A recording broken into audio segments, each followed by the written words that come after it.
JEE mains में पूछा गया है इसी साल। क्वेश्चन में जो पूछा जा रहा है, for close circuit diagonal cell which of the following plots is the accurate one at given temperature. यहाँ पे दिया ग्राफ इस सेल के बारे में और टाइम के रिलेशन आपको बताना है यहाँ पे।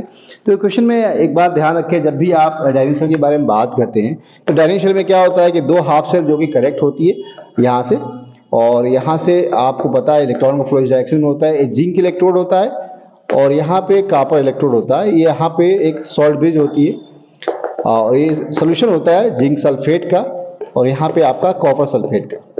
अब यहाँ पे क्या होता है ना कि जिंक से जिंक +2 में जाता है। उसके बाद यहाँ पे आप अगर सेल रिएक्शन लिखनी हो तो आप ऐसे लिख सकते हो। उसके बाद कॉपर होता है, फिर यहाँ पे आपका कॉपर 2+ से यहाँ पे कॉपर में चला जाता है। यहाँ पे इलेक्ट्रॉन का फ्लो इस डायरेक्शन में हो रहा है, करंट का फ्लो इधर हो रहा है। अब यहाँ पे जो पूछा है ना, ई सेल स्टैंडर्ड जो पोटेंशियल सेल है टाइम के साथ घटेगा बढ़ेगा, क्या होना चाहिए, तो यहाँ पे आपको आंसर होगा ये वाला। ऐसा इसलिए होता है कि देखिए अगर 10 इक्वेशन लिखे आप ई सेल के लिए तो यहाँ पे E0 - 0.0591/n और यहाँ पे log जिंक 2+ अपॉन कॉपर 2+ की कॉन्सेंट्रेशन। और आपको पता है टाइम के साथ जिंक की कॉन्सेंट्रेशन आपका इंक्रीज होगी, कॉपर की कॉन्सेंट्रेशन घटेगी।